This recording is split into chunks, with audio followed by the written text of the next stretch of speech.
Credo, is this story that you're telling in this one incident, can you repeat that again and again across southern Africa as the Europeans took over? Was it a method they constantly used? Yes, sir. Yes. You see, I can tell you a lot of things that were done. Some of the bloody wars which were started in South Africa between white men and black men were actually engineered by supposedly ancestral spirits, where a king suddenly saw an apparition.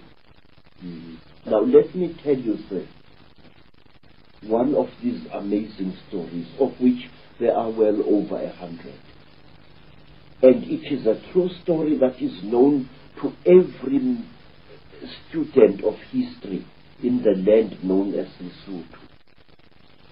There was a great king, sir.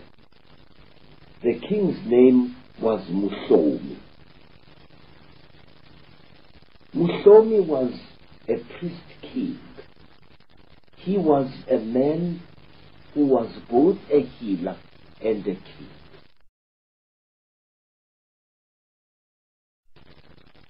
Muhlomi was getting old, and he had received many wounds in battle, fighting to protect his people against invaders. One day, Muhlomi was in his house when somebody knocked on the door frame of the house. And Muhlomi asked the intruder to come in. And into their hut there came a frightening being. A being whose face was as white as the face of death.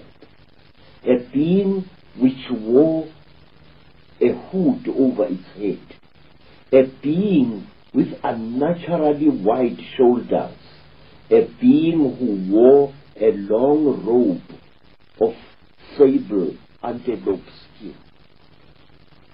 This being squatted near the entrance of the hut in which Muhlomi was.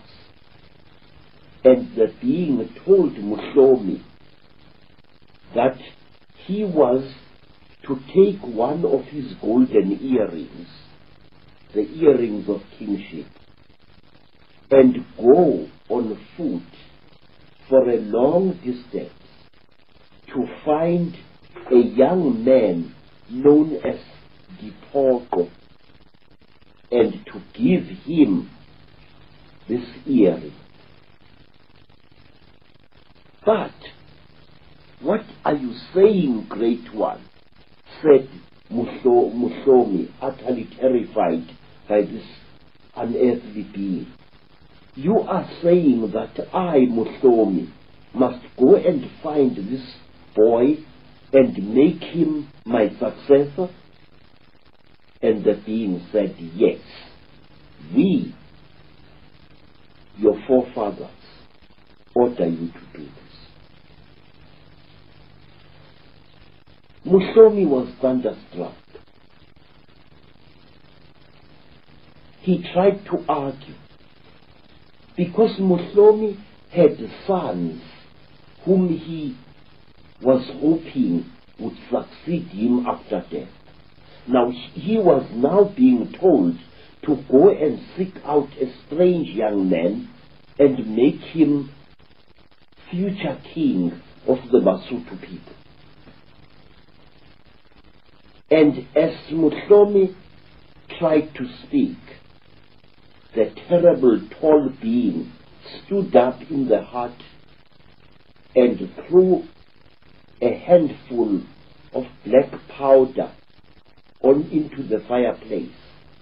There was a terrible flash, a burst of white smoke, and as Muhlomi shielded his eyes, the being left the hut.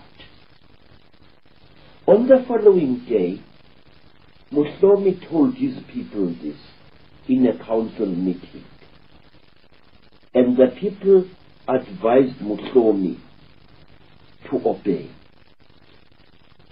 You are the king, Mhlomi.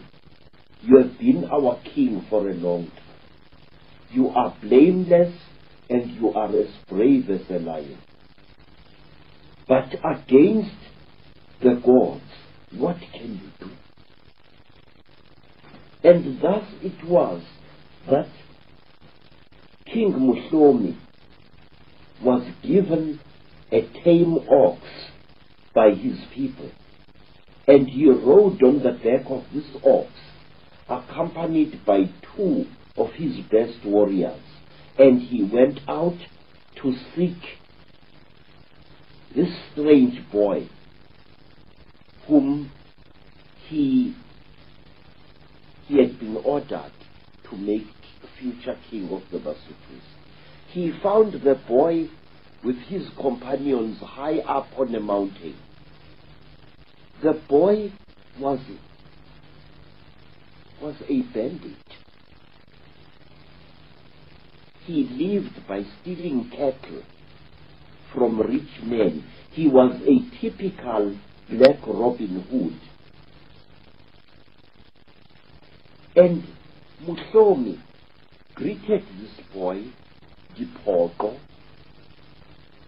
and he pinned his golden earring to Dipoko's right ear and said, I am commanded by the spirits of my forefathers to appoint you, Dipoko, future king of the Basutu. I am told that you are going to make this nation great. I am told that you are going to protect it. I, Mhlomi, the armed one, have spoken. Mhlomi left Dipoko, and Mhlomi sickened and died some time later. And the man named Dipoko, a young man, a cattle-stealing bandit,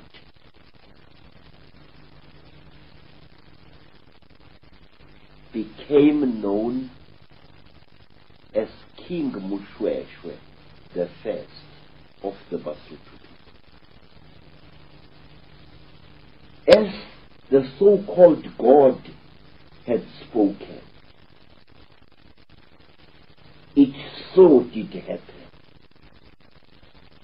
Mhloshwe, who had now discarded the name of Dipoko, which means disappointment, and assumed the name Mhloshwe, which means the barber or the beard shaver.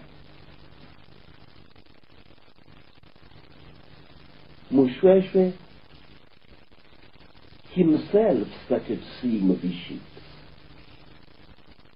and he started obeying the instructions of these visions that he should build a great nation out of the Basutu nation.